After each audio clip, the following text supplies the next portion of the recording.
ఇప్పుడు చదివే లీల కూడా అలాంటిది. మహాసమాధి చెందాక బాబా చూపిన ఈ లీల వైద్య శాస్త్రంలోని అద్భుత పరిమాణం. 1918లో బాబా మహాసమాధి చెందారు. గుర్తుపెట్టుకోవాలి డేట్ బాగా. 1919 అక్టోబర్ 15 మంగళవారం మధ్యాహ్నం 2:35 బాబా మహాసమాధి. ఆమె 1918లో మహాసమాధి చెందడానికి కొద్ది రోజుల ముందుగా చంద్రాబాయి బోర్కర్ అనే తల్లి భక్తురాలు బాబా దర్శనం చేస్తుంది. బాబా ఆమె భక్తికి ముగ్ధులై, అమ్మా తల్లి ఏం కావాలి కోరుకో.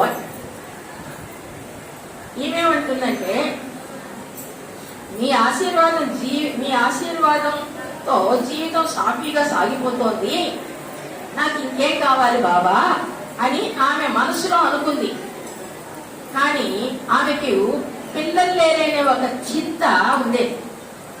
చంద్రబాయి బోర్కర్ 48 సంవత్సరాలు, పిల్లలు పుట్టల. ఆ చింత ఆమె ఉండింది. అయినా మీ ఆశీర్వాదంతో నా జీవితం బాగానే సాగిపోతుంది బాబా అని. ఏనాడు నోరు తెరిచి నాకు సంతానం ఇవ్వు బాబా అని ఆమె ఎప్పుడు బాబాని అడగల. నాకు ఇది కావాలి బాబా అని ఎప్పుడు అడగల. అలాంటి అడిగే స్వభావం కూడా కాదు ఆమెది. అందుకే నాకేం కావాలో మీకు తెలుసు, నాకేం కావాలో మీకు తెలుసు కదా బాబా తదాస్తన్నది అనేసి.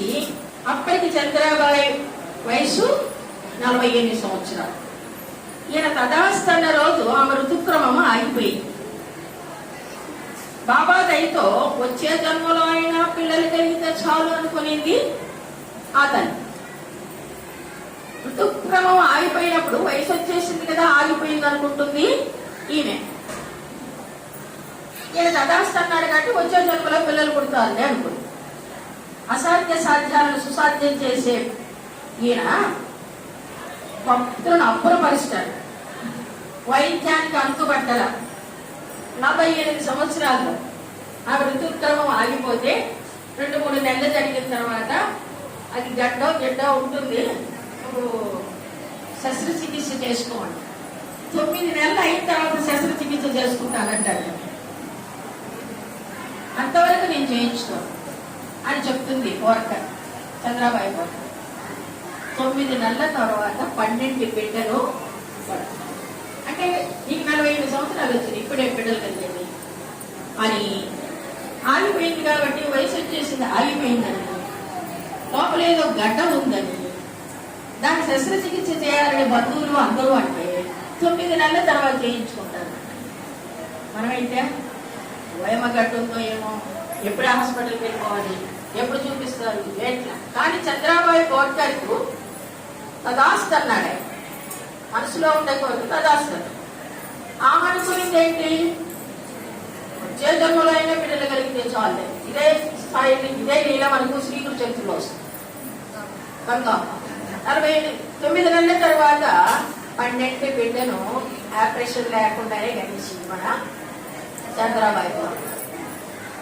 ఆమె లీలలు అద్భుతం. ఇంకా అలాంటి మహిమ, అంటే అసాధ్యాన్ని సుసాధ్యం చేసే పవర్నెస్ కూడా బాబా.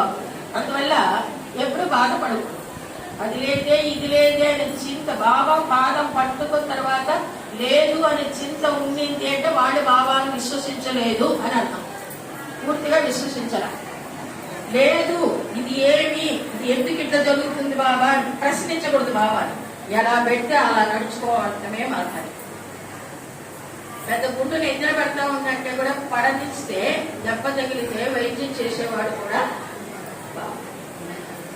ఒకవేళ దగ్గరకు వచ్చి పడనీయకుండా చేస్తాడు. మనం చెప్పాలంటే పెద్ద కష్టం వచ్చింది, దీనివల్ల ఏదో అయిపోతాం మనం అనుకున్నప్పుడు కూడా ఆయనను విశ్వసించితే ఆ కష్టం తేలిగ్గా తీరుతుంది. మన చంద్రబాయి బోర్కర్ తీరినట్లు. సమర్థ సచ్చిదానంద సద్గురు సాయినాథ్ మహారాజ్ కి